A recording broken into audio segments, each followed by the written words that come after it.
because when I was sitting there at this other place for 27 years and I was happy, and but then they told me about this University of Richmond place, and I was trying to think, yeah, you know, I'm not really looking to move. What's going on there?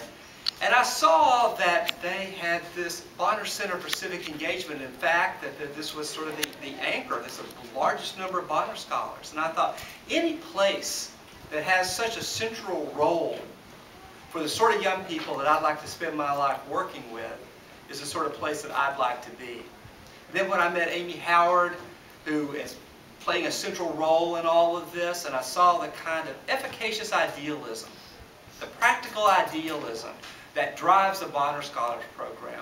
And when I learned more about it and saw this isn't just sort of people doing good in their spare time, this isn't just about sort of pitching in on a spare Saturday, but rather this is about defining yourself by fusing the parts of your life in school and outside of school, the present and the future, who you've been, who you're going to be, coming with a great sense of humility, but in purpose, to actually matter while you're in college, not just sort of say, hey, I'm in this now for myself. Maybe later on I'll give back. Maybe later on I'll make a difference.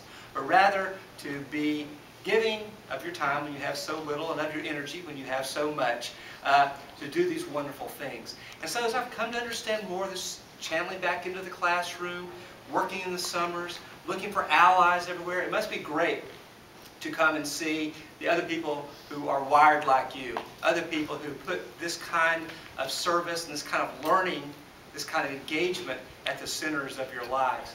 You know, I wake up every day feeling very lucky that I get a chance to work in an institution of higher education. But I also feel lucky that I live at this time, because I've lived across other times, including the time that I was in college. And I was sort of right at the end of the 60s, early 70s. I still have kind of the hair from it and all that sort of stuff. But you know, we could talk the talk about doing stuff and changing the world, but we didn't really do anything much. But you folks, I see in this generation, sort of recognition that we can change things in profound ways, sometimes in small ways. Often it requires a small way to start. And it doesn't require waiting. It doesn't require doing it on your own. It doesn't require to be lonely. It doesn't require setting yourself apart. Rather, it means finding like-minded people who are also committed to the same issues of justice and equality and making this a better country and a better world.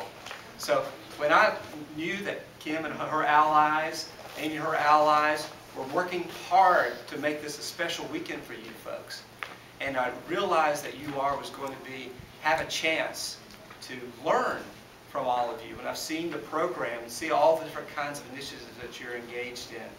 I felt very fortunate once again just to be associated with the Bonner program. So I've drawn inspiration from Wayne.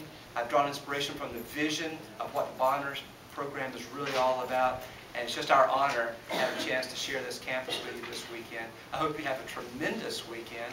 I hope that you learn a lot from each other, and I hope that you leave a little bit more of that legacy with us so that we can be a better institution ourselves.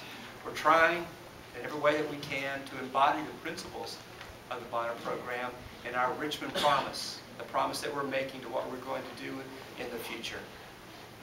Dedicated to access and affordability, dedicated to diversity and inclusivity, dedicated to making a difference to where we live. Those are the core principles of the Bonner Scholars Program, and I want to thank you for sharing them with us and letting them be a part of our DNA.